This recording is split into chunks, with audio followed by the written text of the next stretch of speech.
Yo, what is going on, everyone? My name is Nick, or the Notorious Fantasy, and in today's video, we're going to be doing a 12-team PPR mock draft from the 8th overall spot. Inside today's video, I'll be going in-depth into my thought process as I make every single pick inside of this draft, as well as talking about some of the picks going on around me, some of the picks that I will end up liking, as well as some of the picks that I will end up not liking too much. But before we could get into things, I would like to ask that if you guys are new to the channel and you do end up enjoying today's video, that you please make sure to hit that subscribe button down below. And while you're down there, whether you are new to the channel or not, please make sure that you do leave a like on today's video. It would help us out a ton. And if you would like to follow me on Twitter, to please do so at Notorious FNTSY. So without further ado, let's get into this 12-team PPR mock draft from the 8th overall spot. The roster settings of today's mock draft are going to be 1 quarterback, 2 running backs, 3 wide receivers, a tight end, flex, kicker, defense, and 6 bench spots. Normally, we do 2 wide receivers, but there are a lot of leagues I have gotten a decent amount of questions about leagues with 3 wide receivers, so I'm going to be talking about my strategy in a 3 wide receiver league in today's video compared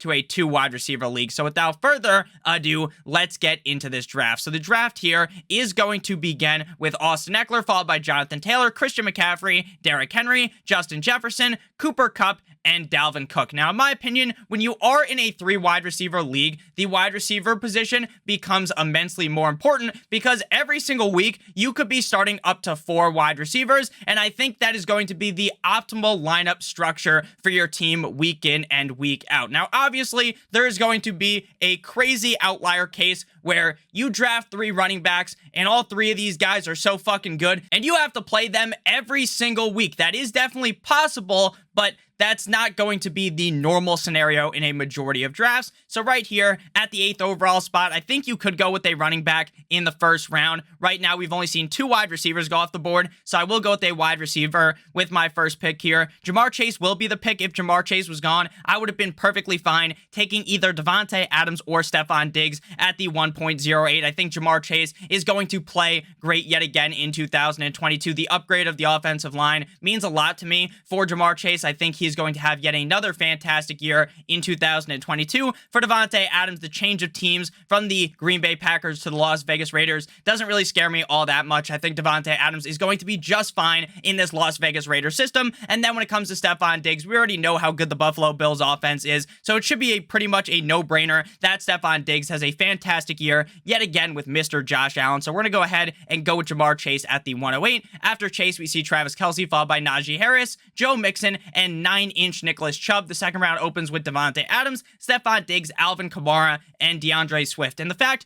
that so many running backs have been selected already makes my next selection very easy. If you want to go running back, which is acceptable, Aaron Jones or Saquon Barkley would be perfectly fine in my opinion here. But looking at the wide receivers here, there is one blatant pick. Now, I love Tyreek Hill. I'm a Miami Dolphins fan. I am excited for what Tyreek Hill could do in Miami, and I think Tyreek Hill has good enough of an arm. We saw that in the preseason game up against the Eagles, that Tyreek Hill could go absolutely fucking bananas and finish the year as the #1 wide receiver. But at the end of the day, there's also another wide receiver that is available right now that I think could be the #1 receiver in fantasy football, and that is CeeDee Lamb. With Amari Cooper now in Cleveland, CeeDee Lamb is the clear #1 weapon in this offense. I know they have Dalton Schultz, and he will definitely get a lot of red zone opportunities, but at the end of the day, CeeDee Lamb is the clear-cut #1 target, and I believe that if Dak Prescott is a little bit more consistent than he was last season, because he was wildly inconsistent last year, there were some games where he looked like Stevie Wonder in the pocket, and there were other games where he looked like he had crystal clear vision and was able to throw the ball basically anywhere. I think if he's able to be a little bit more consistent this season, CeeDee Lamb could be dominant, and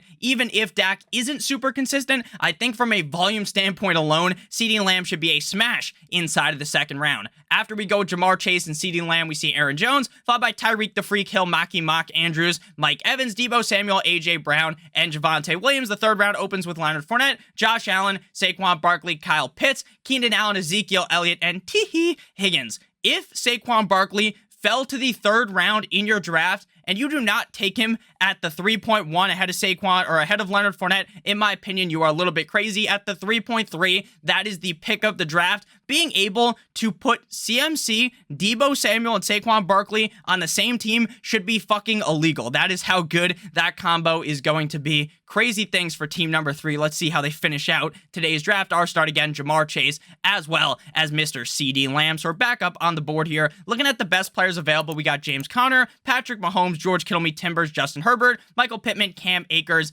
and Terry McLaurin. Now, I have been someone who has been screaming to the mountaintops about James Conner, and I feel like the comment section always has quite differing opinions on James Conner. There are some people that are of the standpoint with me that they believe that since Chase Edmonds is gone, even if James Conner cannot score the crazy amount of touchdowns he scored last year, he's going to be able to make up for that with the amount of volume that he gets, as well as some additional receiving volume. And then there's other people that say, even though Chase Edmonds is gone, James Conner just isn't that good, and if he doesn't score that many touchdowns, that he's not going to succeed. Again, I do believe he will succeed. So here, while I do love James Conner, I do want to do something a little bit different here and just look aggressive towards the wide receiver position. I think this is a perfectly acceptable strategy in a 3 wide receiver league. So here we are going to go best wide receiver available. I would think about taking Kyle Pitts at the 3.8, but he is already gone, and quarterback is out of question at this point. I don't want to be taking a quarterback until the 5th round. So here at wide receiver, Michael Pittman, Terry McLaurin, Deontay Johnson, Jaylen Waddle, DJ Moore. Any of those players are acceptable. Here, we're going to go with Michael Pittman, wide receiver of the Indianapolis Colts. Really think that he could have a humongous season with Matty Ice Baby, Matt Ryan under center. Now, obviously, last year with Carson Wentz, things for Michael Pittman were pretty solid, but there were some ups and there were some downs, and I think that Michael Pittman will be a lot more consistent with a significantly better quarterback in Matt Ryan in 2022. After Michael Pittman, we see James Conner followed by Patty Mahomes, Justin Herbert, the pervert, Terry McLaurin, George Kittle, Timbers, Travis Etienne, David Montgomery, and Breece Hall. So we're back up on the board here. The running backs are a little iffy at this point. I like Cam Akers, but I'm still not 100% sure what we are going to see the workload be for Cam Akers. Because even though Cam Akers tore his fucking Achilles, the guy came back in the playoffs, and Sean McVay was running this guy like he was perfectly healthy. They were giving him the ball so many times. So the question is that even though Sean McVay has said that Cam Akers and Darrell Henderson are both starting running backs on the team, they're basically the 1A and 1B in this offense, does that actually mean that Sean McVay is going to commit to that, or is he going to do what we've seen him do in the past, and that is just run the ball aggressively with Cam Akers? We shall see. I could be very wrong on Cam Akers. I think he's definitely a fine 4th round pick, but here, if I'm being honest with you, since I'm not completely sold on Cam Akers, I would much rather just draft a wide receiver in this spot. A lot of the wide receivers that I already liked and talked about are still available. Deontay Johnson, Jaylen Waddle, DJ Moore, and DK Metcalf is not a guy that I like that much, but I do like Cortland Sutton. So when it comes to Deontay Johnson, he did hurt his shoulder in that preseason game a couple of days ago, but Mike Tomlin, head coach of the team, said that if that was a real game, a real NFL regular season game, then Deontay Johnson probably would have returned to the game. But since it was preseason, they just don't want to fuck anything up, right? No need to force him back into the game and let him get hurt again. Makes perfect sense. Deontay Johnson should be good to go for week number 1. My pick out of these guys, I really like all of them, and you could basically just flip a coin. In this case, we will go with Jaylen Waddle, wide receiver of the Miami Dolphins. I understand that Tyreek Hill is there, and that could potentially hurt the amount of volume Jaylen Waddle gets, but I honestly think this team is going to just look so much better than they did last season. The offensive line is significantly better. Tua Tagovailoa looks significantly better as the quarterback on the team. I think both Jaylen Waddle and Tyreek Hill could eat this year, and maybe both of them could finish inside of the top 12 at the wide receiver position. After Jaylen Waddle, we see Darren Waller, Deontay Johnson, Cam Akers, Lamar Jackson, DJ Moore, Antonio Gibson. DK Metcalf, the 5th, opens with Josh Jacobs, Cortland Sutton, Hollywood Brown, Allen Robinson, Jerry Jeudy, J.K. Dobbins, and Mike Williams. So looking at running backs here, we are kind of in a zone that I don't really like at all. Elijah Mitchell has to be one of the most interesting players in all of fantasy football, because if Elijah Mitchell is the number 1 running back on this team all year long for the 49ers, this guy could easily be a top 10 running back, but there's always the worries that Kyle Shanahan is fucking crazy, and if Elijah Mitchell struggles just a little bit, that Shanahan will just pull the plug on Elijah Mitchell and then throw Tyrion Davis-Price. Put in whichever of the running backs doesn't end up getting cut today on Tuesday and go ahead and throw them in the lineup. So it is kind of worrisome, if I'm being honest with you, when it comes to Elijah Mitchell. The upside's immense, though. He could genuinely be a top 12 running back. looking at the wide receivers here, we already have our starting lineup here, but I think it's perfectly acceptable to take another wide receiver if we're going for this approach of having 4 wide receivers in the lineup at all times. Looking at quarterback, we got Joe Shiesty, Kyler Murray, Jalen Hurts. Tight ends, we got Dalton Schultz, TJ Hawkinson. I loved Dalton Schultz this year, but in the 5th round, that's a little too heavy of a price to pay for me. So we are going to go quarterback with the best quarterback available. Normally, I'd go with Kyler or Jalen Hurts, but Joe Shiesty, Joe Burrow is a stack with Jamar Chase. I don't believe that stacking is vital in redraft leagues, but I do think that is a nice added bonus because when Jamar Chase goes crazy, you want to know who else is going to go crazy? Joe Burrow, and that gives additional ceiling to our lineup game in and game out. So after we go Joe Burrow comes Kyler Murray, followed by Amari Cooper, TJ Hawkinson, Chris Godwin, Brandon Cooks, Elijah Mitchell, Dalton Schultz, and Amon-Ra St. Brown. Now, all offseason, I have basically continued to talk up Aaron Jones because I really do believe that Aaron Jones will be the clear number 1 running back on this team and will be the guy seeing a lot of the touches. Now, there is also a future this year where we see A.J. Dillon really cut into Aaron Jones' workload, and maybe A.J. Dillon catches more passes that I thought would go to Aaron Jones. Maybe A.J. Dillon gets those. So in the 6th round, while I am not enamored with this pick, I think it is very interesting because of the situation that A.J. Dillon is in, and I think A.J. Dillon could be a humongous, not necessarily a sleeper because we're only in the 6th round and most people would consider a sleeper to start in, say, round 10, but a huge value in round number 6. I am fine with A.J. Dillon. Again, I still definitely am going to continue to bang the drum for Aaron Jones, but there's definitely a scenario where this season plays out and A.J. Dillon is used heavily in this Green Bay Packers offense. After A.J. Dillon, we see Mr. Corvette, Juju Smith-Schuster, Michael Thomas, Russell Wilson, Clyde,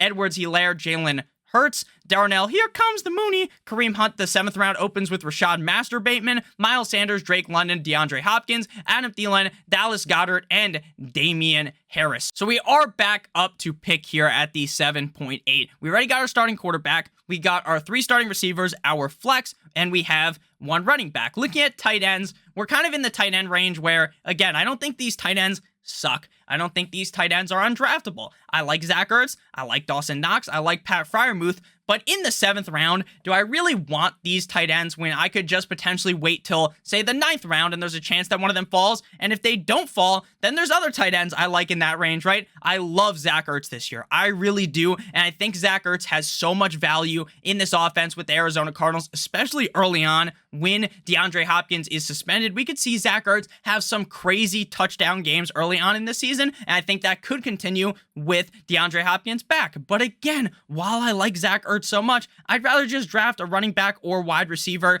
in this range. Looking at running backs, Cordell Patterson, Tony Pollard, Kenneth Walker, Devin Singletary. So by the time we pick again, there isn't a crazy amount of time, so there may be a running back that falls back to me in the 8th round that I like. So we're going to hop back in on the wide receiver train. I know some people might panic. Oh, Nick, you already have 4 wide receivers. You don't have to draft another one. Well, if Jaylen Waddle or Michael Pittman or any of these guys ends up getting hurt or not playing as good as I think they could, then I will be able to have other substitutions. And in positive matchups, I could throw some of these bench players in for wide receivers that have worse matchups that I don't really like. So here, we're going to be hunting for as much upside as possible and go with Gabe Davis, wide receiver of the Buffalo Bills. I really do believe that Gabe Davis is the clear-cut number 2 receiver in this Bills offense that we all know is going to be fucking amazing in 2022. Gabe Davis has so much upside. I doubt he's going to score as many touchdowns in one game as he did up against the Chiefs in that playoff matchup. But that playoff matchup in itself, when this is the biggest game the Bills were in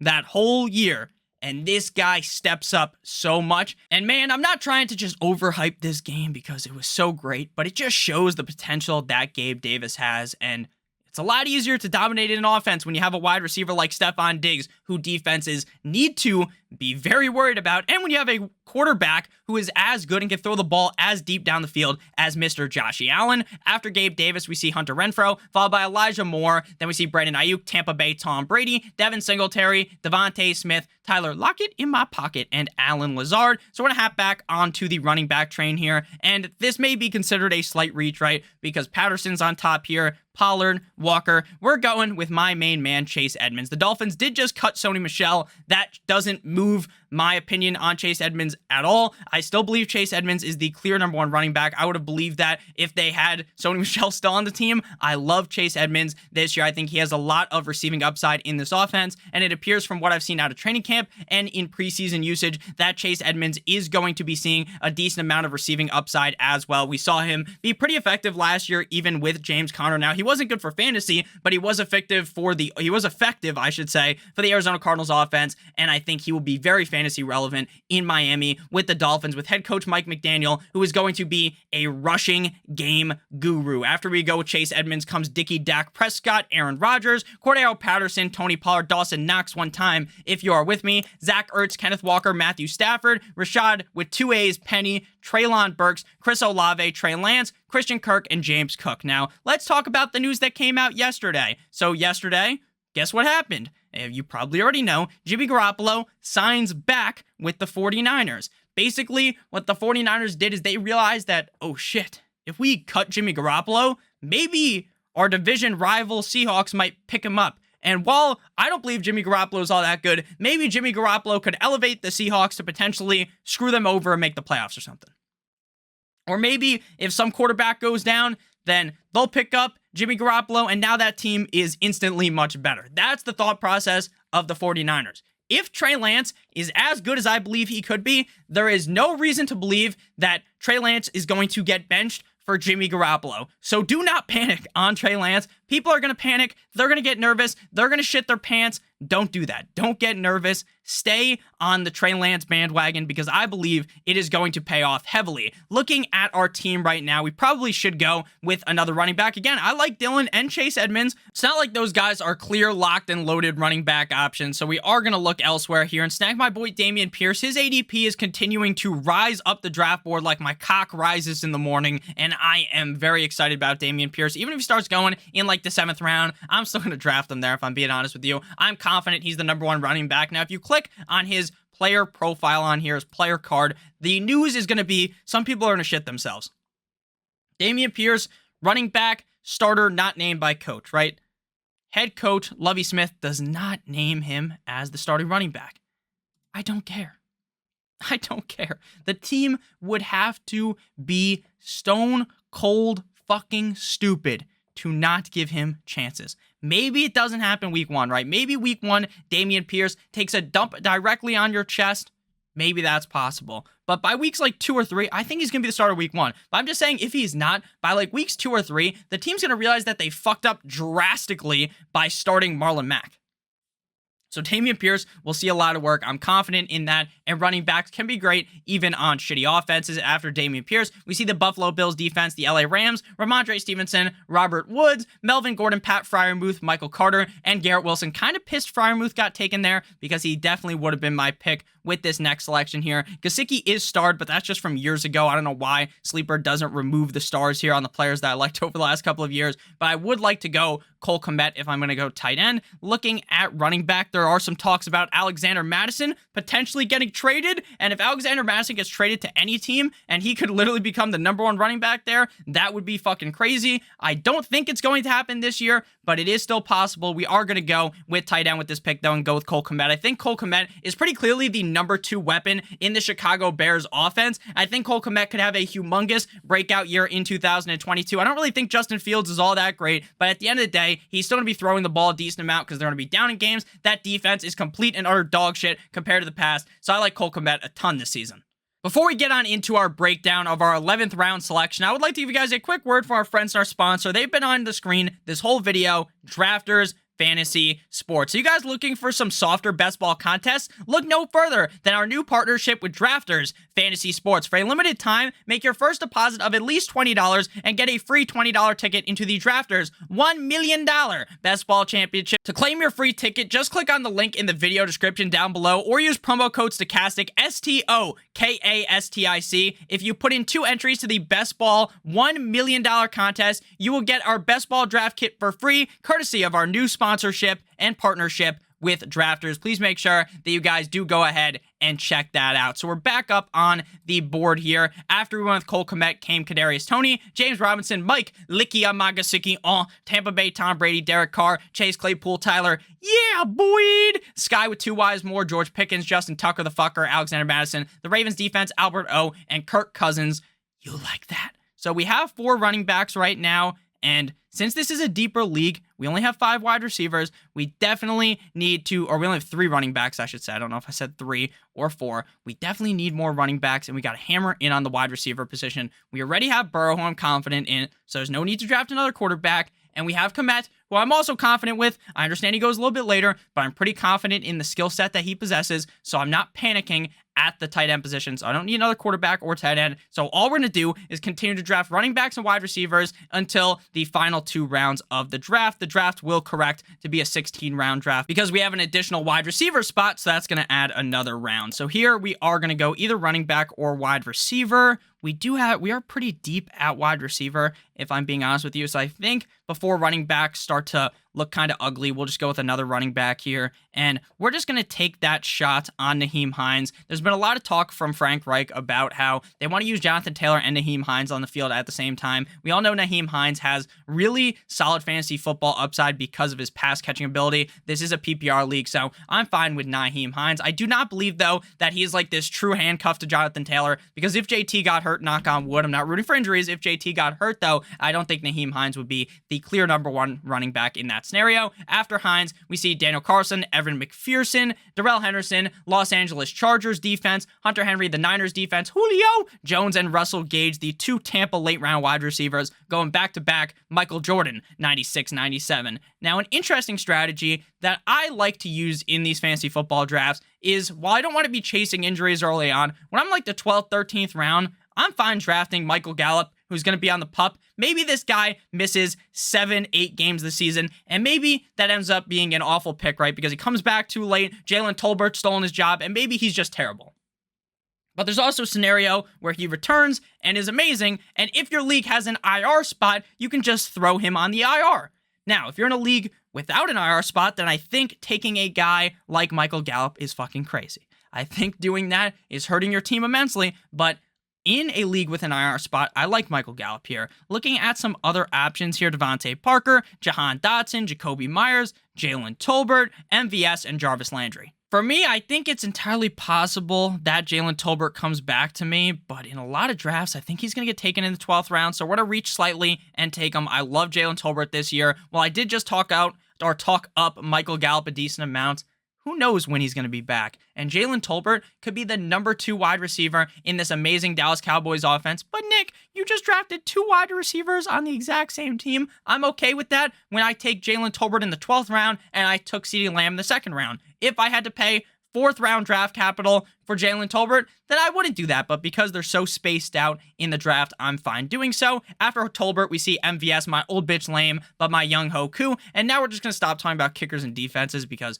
it's just annoying to name them all off. Jarvis Landry, then we see Tyler Higbee, Tua Tagovailoa, Christian Watson, and Brian Robinson, who you should not be drafting because he ended up getting shot. I hope he's okay. It seems as though he's okay, and it seems as though there is positive talk about him playing sometime this season. When will that happen? I'm not too sure, but I hope he's okay, and all signs are pointing towards him being okay. So we're back up on the board here. Since we do want to be having so many wide receivers in the lineup, I think taking just 5 running backs is fine here, and going with another wide receiver and a running back. So 1 wide receiver, 1 running back, and then our kicker and defense. Looking at the running backs here, things do really look kind of bad as we get lower down. Now, I know people have talked up Isaiah Pacheco. I'll probably end up drafting him in a couple drafts, but do I really believe that he's going to take over as the number 1 back in Kansas City? Probably not, but where there's smoke, sometimes there's fire, and maybe, just maybe, he ends up being fucking amazing. So I want to take a shot on him, and we're not going to have to do that in the 13th. We can just do it next round. So we're going to go with a wide receiver here, and we're going to go with Jacoby Myers. Now, I do love Devontae Parker, but Jacoby Myers is like the only Patriots player that is getting any hype up out of training camp. Apparently, this guy has been lights out throughout the whole training camp, and that's positive because this whole Patriots offense has basically sucked complete and utter donkey cock all in preseason. They weren't too good, and in training camp, but Jacoby Myers is that bright light in the offense. So I think Jacoby Myers could be pretty good. Last year, this guy was allergic to scoring touchdowns, but he was still pretty solid for fantasy. After Myers, we see Michael Gallup, followed by Rondale Moore, Isaiah Spiller, Brandon McManus, Rashad White, Justin Fields, Kenny Gainwell, and Irv Smith. So we're going to go with a running back here at this spot. And we're going to go with Isaiah Pacheco because, again, we just talked about him. I don't love him, but there is some scenario where he does become the lead back on the Kansas City Chiefs. So after we go with Pacheco comes the Broncos defense, Devontae Parker, Tyler Algier, Jahan Dotson, David Njoku, Deshaun Watson, Jamal with 2 A's Williams, Trevor Lawrence, Marky Mock Ingram, J.D. McKissick, Khalil Herbert, the pervert, or just Khalil Herbert actually, Justin Herbert is the pervert, and then famous Jameis Winston. So we need a kicker, we need a defense. For defenses, I legitimately only care about who they play in week number 1, and then I'm going to stream them after that. So the Browns, they play up against the Panthers. There is a revenge game narrative with the Panthers. Maybe, just maybe, Baker Mayfield tears the Browns a new asshole. That is possible, but it's also possible that the Browns defense is just so good that it doesn't end up mattering because the Browns do have a pretty solid defense. After we go with the Browns comes Ronald Jones, DJ Chark, baby Chark, Rodrigo, you sunk my Blankenship, Marlon Mack, Romeo Dubes, Kenny Galladay. Guys, I don't think I've ever been more wrong on a player than Kenny Galladay. This guy can't get any separation. You could put this guy in a fucking Ferrari. A Ferrari on the 20-yard line. They go and run the ball, and this motherfucker would be going 3 miles an hour, and the DB would have him locked up in the car. This is unbelievable how bad Kenny Galladay has been. I hope things change. I think he could still be the number 1 receiver on this team. But, dude, I'm basically, like, almost fibbing at this point because it looks like this dude just sucks.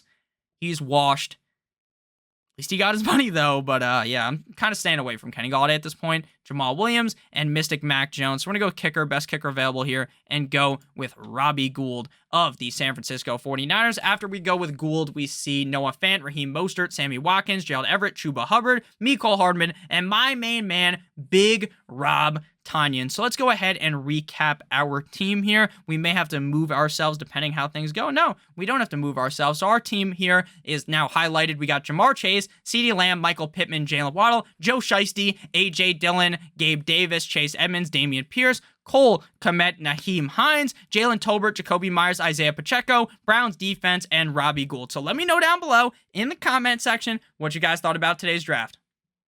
Do you think in a 3 wide receiver league that you want to attack wide receivers like this? Or do you still want to get running backs early? It's perfectly acceptable to have taken, say, Mixon or Kamara here, or at pick 2-5, say you draft Chase. It would have been perfectly acceptable to take Saquon Barkley there. I agree with that. But would you kind of try to utilize this strategy or look to go running backs a little bit earlier? Let me know. I definitely like this strategy in a 3 wide receiver league. I love you guys so much. I hope you did end up enjoying today's video. Again, please make sure hit that like button, hit that subscribe button, and check out Drafters. Promo code Stokastic. Get that free $20 ticket. I love you guys so much. I hope you have a great rest of your guys' day. And as always, good boy.